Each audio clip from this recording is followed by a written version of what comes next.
what makes the difference between merely middling online instruction and really superb online instruction?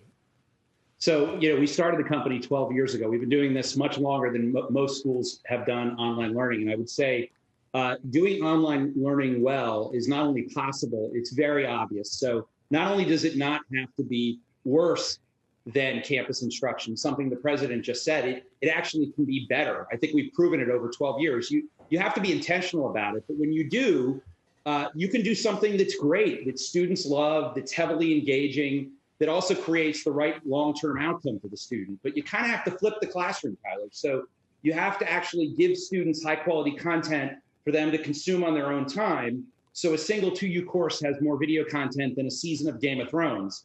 And then when you go to class, you're in a really robust discussion with your fellow classmates, with your instructor, learning at a deeper level. So that whole flipped classroom notion has been key to our success. We just passed 225,000 students, so we're doing this at a scale that I think most people haven't.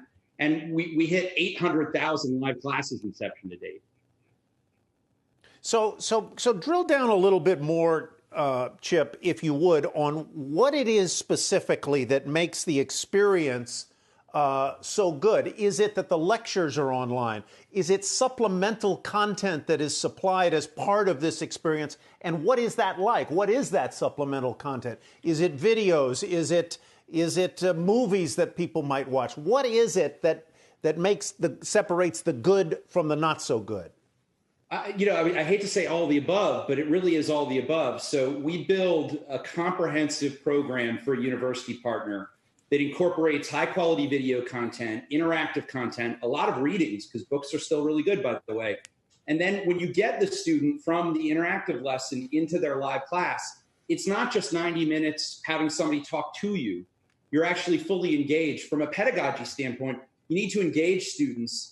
And then it's not just when the live class ends. You have to support students and bring them together in a way that is very possible online. So when done well, we did a survey with Gallup that showed that 92% of our students said they would do it all over again. So, and honestly, Tyler, this isn't new. Like, I feel like we're all sitting here talking about it as if we all just discovered the internet. Like, I started the company 12 years ago, and, you can really do something great if you just put your will towards it.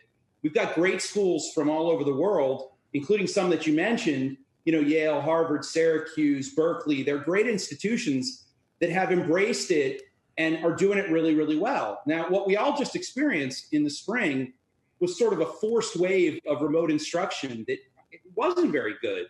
But that doesn't mean that it can't be great. You really can do something great if you put your mind to it. Now, it takes real resources. So one of the things we're advising our schools is to invest in high quality online and really do something great for your students on a go-forward basis. How quickly can a school, Chip, get their courses online? I mean, you mentioned we saw the first wave in the spring, and some schools are still debating whether or not to reopen fully or partially reopen in the fall. So how quickly can this be done? And how do you get paid? What is the recurring part of your revenue stream here? So first part of the question is, it's not easy to do this. And I feel like the schools are in a real bind. I mean, it's like none of us expected the NBA to have to cancel all its games. Nobody's been through this before. And I feel like people that are continually digging higher ed forget that this is the single best path to social mobility on the planet. Like, I got a Pell Grant to attend George Washington. It completely changed my life. So it's not easy. But not only can it be done, but, you take our Simmons University arrangement, which we announced a couple of months ago.